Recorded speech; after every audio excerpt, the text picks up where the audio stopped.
Halo, Assalamualaikum warahmatullahi wabarakatuh. Bersama saya kembali, Muhammad Tommy Adrianto, konten kreator bola Bung Tommy. Nah, pada kali ini saya akan membuat suatu video yang berkaitan dengan sepak bola, yaitu membahas pertandingan yang akan dilaksanakan oleh tim nasional Indonesia pada bulan November nanti, yaitu melawan Jepang dan juga melawan Arab Saudi pada lanjutan ronde ketiga kualifikasi Piala Dunia 2026. Nah, pertandingan ini akan dilaksanakan di kandang Indonesia, yaitu di Stadion Gelora Bung Karno. Nah, pertandingan yang cukup berat.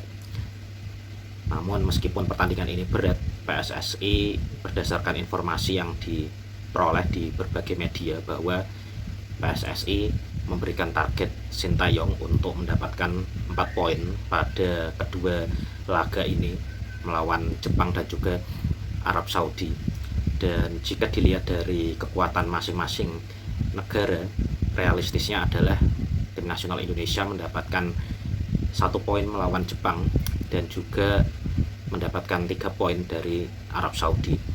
Meskipun berat, tapi dengan skuad tim nasional Indonesia yang ada pada saat ini dihuni oleh berbagai pemain diaspora yang bermain di Eropa, baik pemain keturunan maupun pemain lokal, tidak menutup kemungkinan bahwa tim nasional Indonesia bisa mendapatkan 4 poin pada laga kandang yang akan dilaksanakan bulan November nanti. Nah, 4 poin ini ditargetkan kemungkinan karena pada 2 pertandingan sebelumnya tim nasional Indonesia hanya memperoleh 1 poin dan hampir saja Indonesia memenangkan pertandingan. Namun pada menit-menit terakhir Indonesia kebobolan dan juga wasit yang memimpin pertandingan melawan Bahrain juga cukup kontroversial, dan inilah yang menyebabkan Indonesia gagal untuk memperoleh poin penuh kemenangan pertamanya.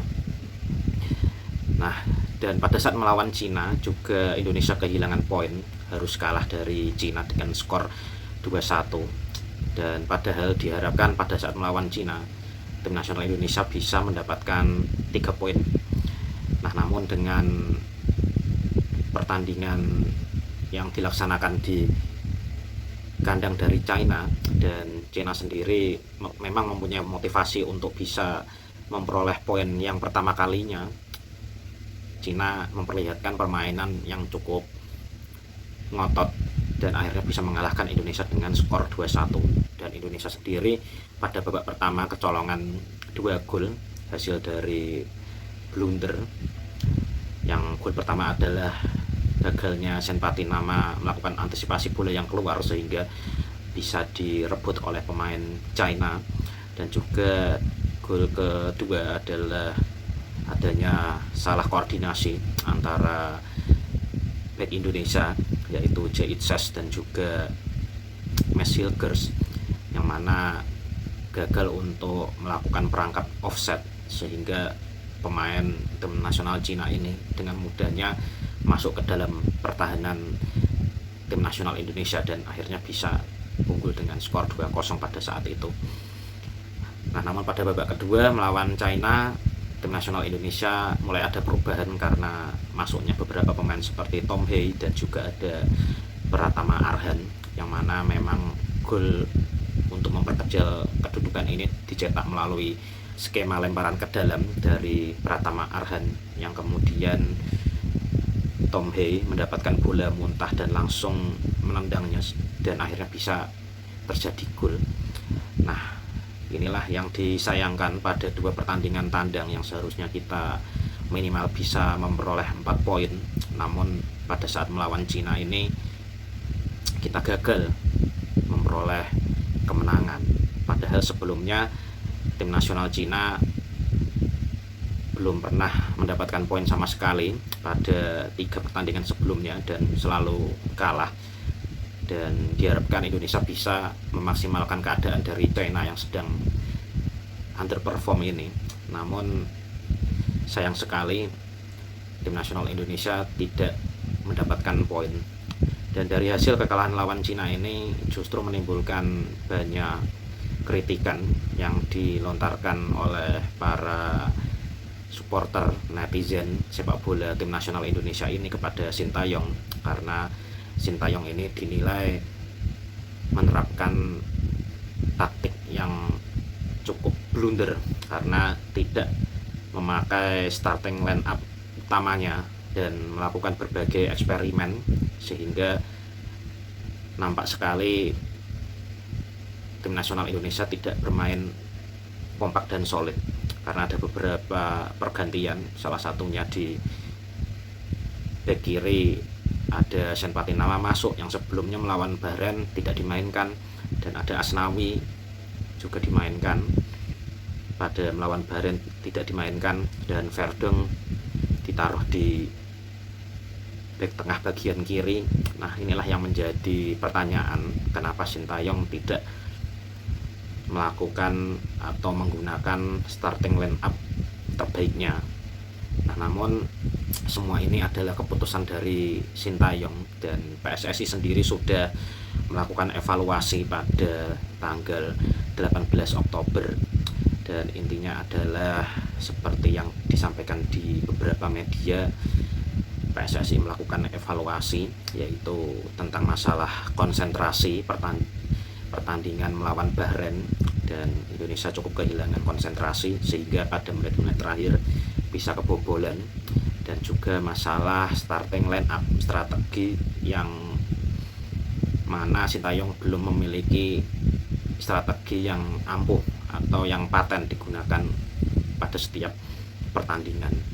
Nah, oleh karena itu, untuk mempermudah perjalanan tim nasional Indonesia pada ronde ketiga ini, PSSI memberikan target di kandang pada bulan November ini untuk memperoleh 4 poin sebagai tabungan agar tim nasional Indonesia bisa sesuai target awalnya, yaitu berada pada peringkat keempat ronde ketiga agar bisa mengikuti playoff untuk lanjut ke Piala Dunia 2026. Nah, seharusnya dengan keuntungan Indonesia bermain di kandang dan berada di hadapan 70 ribuan supporter, ini bisa menjadi motivasi bagi pemain-pemain tim nasional Indonesia untuk bisa bermain maksimal, dan kita juga siapa tahu bisa memenangkan seluruh pertandingan.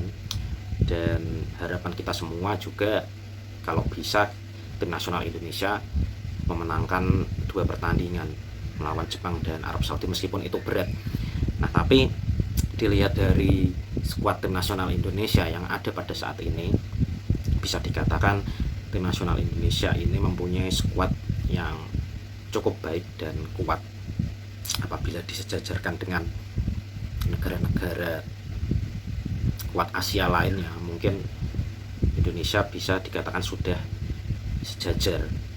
Nah, namun tergantung Sintayong apakah bisa memaksimalkan pemain-pemainnya tersebut. Dan sebut saja ada beberapa pemain yang bermain di Liga Eropa, di liga top di masing-masing negaranya, seperti ada Jay Itzes yang bermain di Venezia Serie A, ada Tom Hey bermain di Eredivisie, dan ada juga Sandy Walsh bermain di Liga Belgia. Nah, itulah yang seharusnya bisa dimaksimalkan oleh Sintayong, karena pada saat ini memang tim nasional Indonesia dihuni oleh beberapa pemain yang bermain di liga-liga Eropa yang secara kualitas memang berada di atas dari pemain-pemain lokal yang bermain di Liga 1. Nah, seharusnya Indonesia dilihat dari skuadnya bisa memperoleh kemenangan dari kedua negara ini. Namun tergantung dari apa yang dilakukan oleh Sintayong sebagai pelatih agar bisa memaksimalkan skuad ini. Nah, nanti kita lihat bagaimana perkembangannya, dan seharusnya Sintayong sudah menerima evaluasi dari PSSI, mungkin dengan bisa menggunakan starting line up terbaiknya agar bisa memenangkan pertandingan melawan Jepang dan juga Arab Saudi. Nah, juga melihat kekuatan dari Arab Saudi. Seperti yang telah kita ketahui bahwa Arab Saudi ini baru saja terjadi transisi pergantian pelatih, dan pelatih sebelumnya adalah Roberto Mancini yang dipecat dan diganti oleh pelatih yang pernah melatih Arab Saudi di Piala Dunia 2022 dan mengalahkan Argentina, yaitu Hervé Renard, yang mana pelatih ini cukup mengerikan strateginya, hampir sama seperti Sintayong, bermain pressing, bermain speed and power. Nah, inilah yang justru harus diwaspadai oleh tim nasional Indonesia. Meskipun transisi pelatih, namun ini bukan pelatih baru karena memang sudah pernah melatih Arab Saudi sebelumnya, dan Indonesia harus mewaspadai melawan Arab Saudi ini. Dan memang secara logikanya kita bisa memenangkan pertandingan melawan Arab karena kondisi Arab yang kurang stabil, namun hal ini tetap harus diwaspadai. Jangan sampai seperti lawan Cina dan kita menganggap bahwa Cina yakin bisa kita kalahkan, namun Cina justru memperlihatkan permainan terbaiknya sehingga bisa menang 2-1 di kandangnya sendiri, dan Indonesia kehilangan poin, tidak mendapatkan poin sama sekali. Nah, mungkin kita berharap nanti pada bulan November nanti, tepatnya pada tanggal 15 November dan juga tanggal 19 November, Indonesia bisa sesuai target, yaitu memperoleh 4 poin. Dan kita juga berekspektasi bahwa seharusnya kalau bisa Indonesia bisa memenangkan kedua pertandingan ini supaya bisa mudah untuk pertandingan-pertandingan berikutnya. Bahwa sudah ada 4 pertandingan yang dilakoni dan tersisa 6 pertandingan, dan 6 pertandingan ini 4 kali kita bermain di kandang dan 2 bermain di tandang, dan 4 pertandingan kandang ini justru harus dimaksimalkan sebaik mungkin. Dan syukur-syukur nanti kita bisa berada di peringkat 1 dan 2, dan artinya bisa lolos otomatis tanpa melakukan playoff lagi seperti pada peringkat 3 dan 4. Nah, mungkin begitu saja informasi dari saya, dan kita berharap agar tim nasional Indonesia bisa memperoleh poin maksimal pada pertandingan melawan Jepang dan Arab Saudi nantinya. Oke, sampai jumpa lagi dengan saya, Bola Bung Tommy, Muhammad Tommy Adrianto, dan sampai jumpa lagi di video-video selanjutnya. Wassalamualaikum warahmatullahi wabarakatuh.